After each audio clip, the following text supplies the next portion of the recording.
All right, Firstborn. This is one of those episodes that's just so really in depth on a specific character that I would, uh, if I was to try to make this work as it was written from a straightforward perspective, I would simply cast all of the critical characters as NPCs and have the players doing stuff too. Um, Basically treating the NPCs as quest givers and so on and so forth, and having the players just act out what the NPCs want done. Which, if that doesn't sound like a good story to you, well, yeah, this is probably not something that I would think is a good idea otherwise, because the specifics of it are, well, it's all about Alexander, like straight up all about Alexander. And honestly, one of the last times the character is seen, which is kind of a weird thing. Like, the actor who plays Alexander in this episode never plays him again, at least on the series. I don't remember who did him in Star Trek Online. May or may not have been the guy. Anyway, though, so the core thing is about Alexander needing to become a warrior in order to avert some horrible future, because in that future he was too soft-willed in order to do what needed to be done, or something. Because, well, his mother Kalar was half human and preferred to live like a human, and kind of completely rejected her Klingon side. Why she mated with Worf just is the part where I'm like, huh? But yeah, Worf and her had Alexander, who is mostly raised like a human, and then he tries to learn to be a Klingon after he's already a teenager, which doesn't work all that great. Anyway, though, yeah. Also, it's like the part of it was the whole thing of Alexander never doing the rite of ascension, which meant that he would never be treated as a proper warrior by the Klingons. Which, yeah, okay. I don't even remember why this is here. Oh, right. It represents the fire that burns in a warrior's heart. Yeah, sure. Whatever.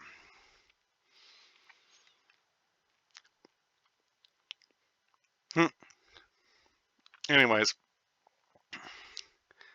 um, the basic gist of it, though, is that it ends up being a investigation episode. Okay.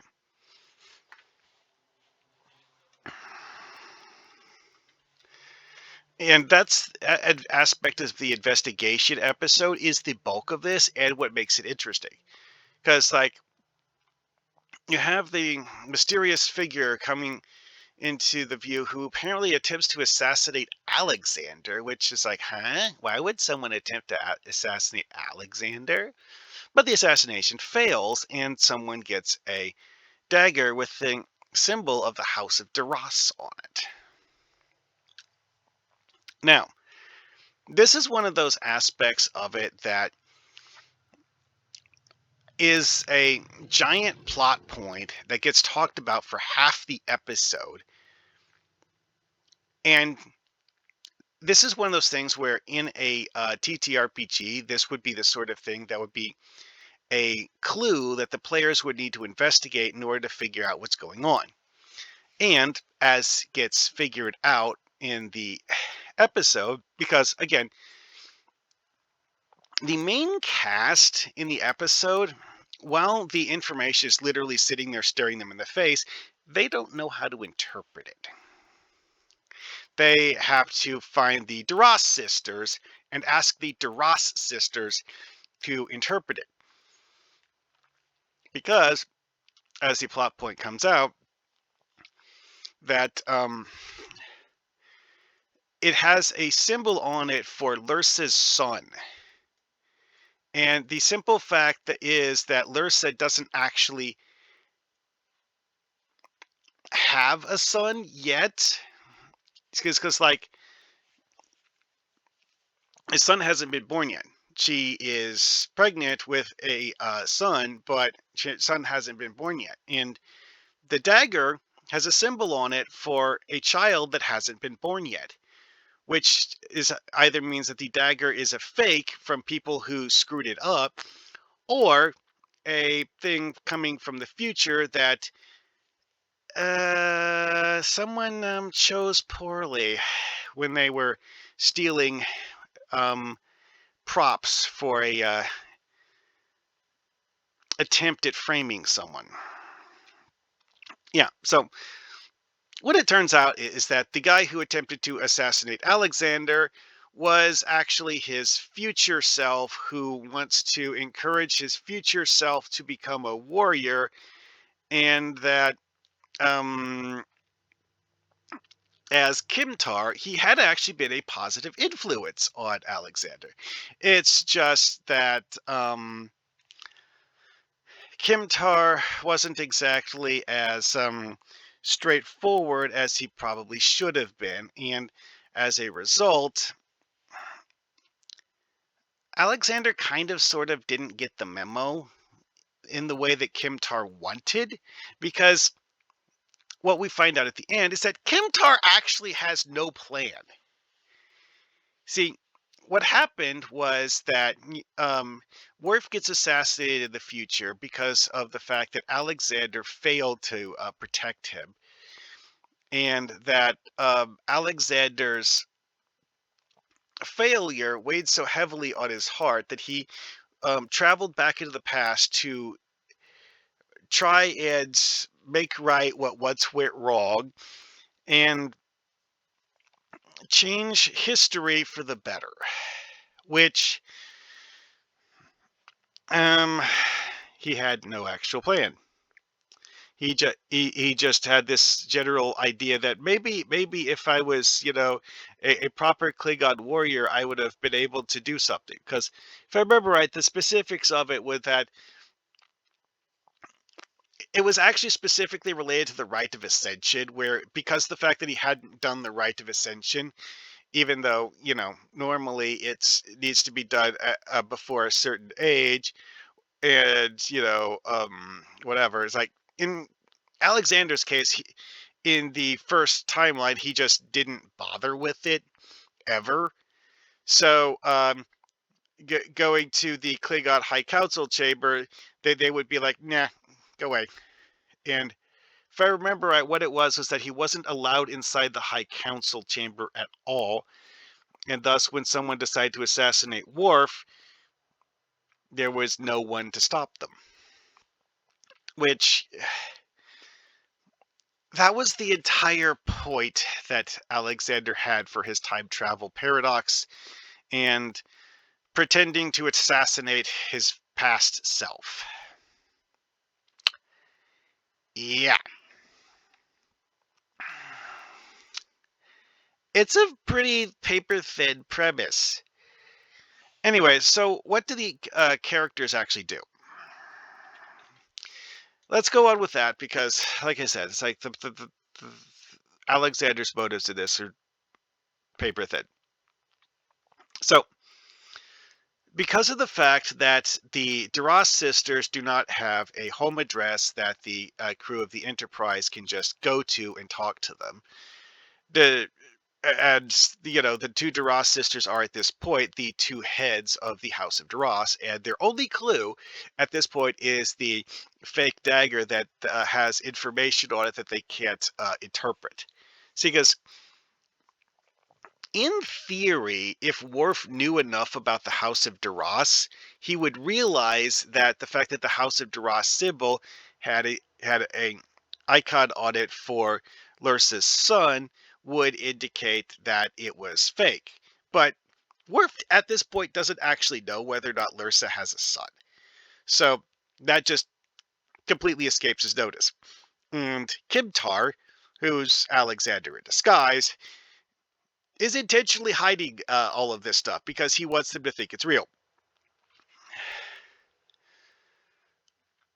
So the middle point of the plot and the bulk of the episode is actually about trying to figure out how to get a hold of Lursen Bentor. So they actually end up talking to Quark to get information because they need to figure out what sort of business dealings that Lursen Bentor have been up to in order to figure out how to get a hold of them. Because again, they just can't just not go to their address.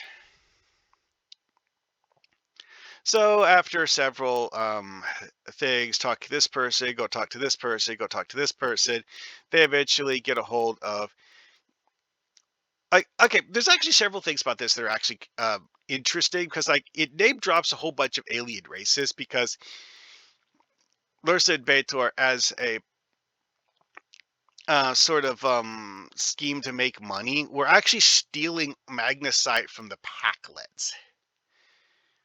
And one of the magnesite shipments actually gets blown up by Riker as a anti-cloaking technique.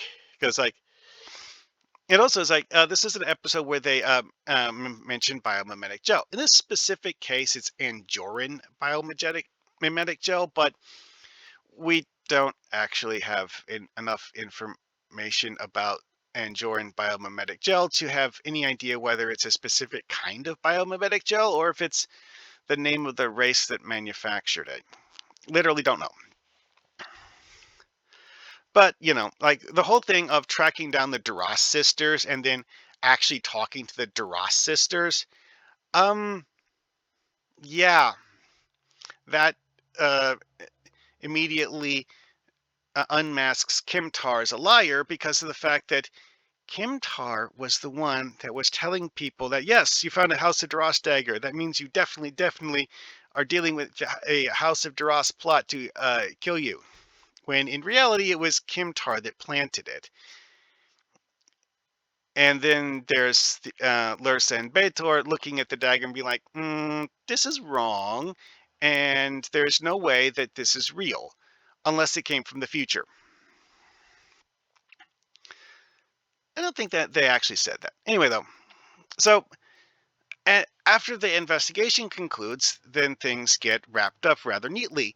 When, Kimtar comes clean to Worf because of the fact that Worf is kind of pissed that he got lied to by someone he trusted.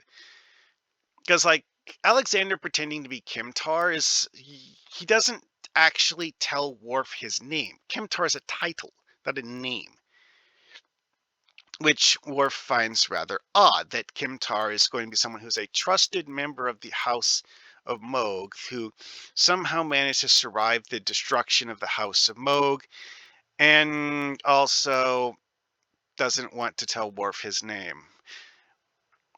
In theory, the idea here is that Kimtar was pretending to be someone else for several years and doesn't want to uh, have Worf think of him by the assumed identity that was probably someone who was masquerading as an enemy of the House of Moog, presumably. But it was a red flag that Kimtar was doing this. He didn't like tell like, oh, this is my real identity. No, he never went there. Anyway, though, that's enough about the episode as Risen. What do we have for the story ideas that didn't actually get used? Because let's face it, when you're mining Star Trek episodes for ideas for writing your own story, unused plot points can often be as good a inspiration as the ones that actually made it on a screen.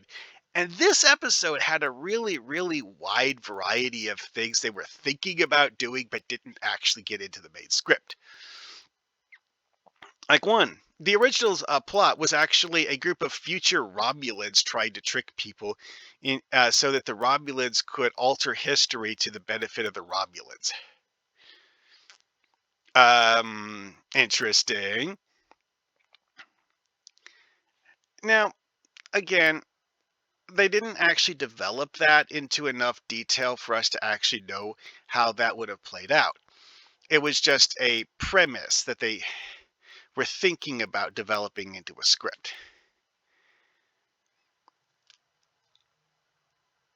Oh wait, Jerry Taylor says that Mark did actually write out uh, a draft version of it at least, and they were brainstorming how to make it, more interesting because, as Jerry Taylor suggested, it seemed a little ordinary. And so they came up with the idea of making it about Alexander.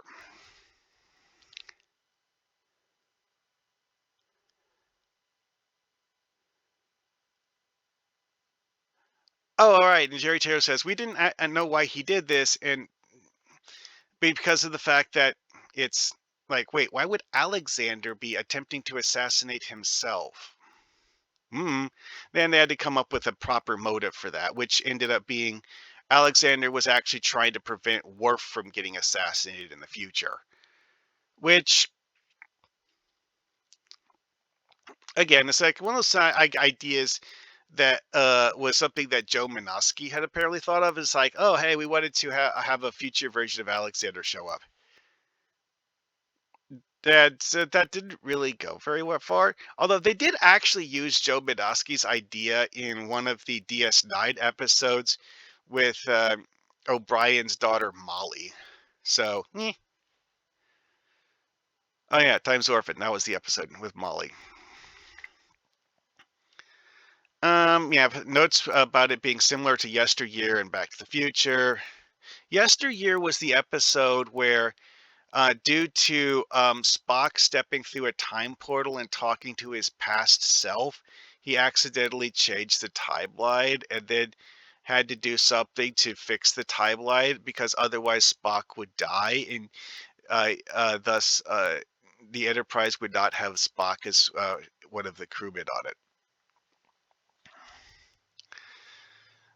Dum, dum, dum. Oh yeah. Also, at some point they wanted to have Kalar in person, which is one of those things where you're like, wait a second. This is something that where the present day parts of this are set after Kalar died. Where huh? How would they work that in? They did actually go to the time and effort of trying to get Susie Plaxton to show up to film scenes, but Susie Plaxton was otherwise occupied at the time, so she didn't actually film as many scenes, or that wasn't able to film any scenes for this episode. Oh, and also is that in the original script, Riker name drops Benjamin Sisko as the person who suggested talking to Quark, which makes perfect sense. They just didn't actually have that in the finished episode. So, Anyways, though, yeah, the ideas that you can uh, mine out of this are actually pretty good. Like, because like the unused stuff here is actually things that are like almost as good as the actual episode in terms of plot ideas for writing something. But again, this kind of investigation is the sort of thing where you have the captain and the first officer of the ship telling you as officers working under them, like, hey, we need you to go take care of this, that, and the other thing. So they send you to figure out where this mysterious Klingon dagger came from while they're, doing, ship command things. Because, like, realistically, this is one of those things that people have pointed out a lot of time is that because of the main character syndrome for the TV shows, they will often show the captain and first officer doing things that realistically don't make a whole lot of sense. Like, for example, Picard talking to members of an alien race in person as part of diplomatic contact makes sense. Picard going down to oversee installing a device to make later contact easier does not make as much sense. Anyway, though, Well, that's my thoughts on this episode. See you guys later.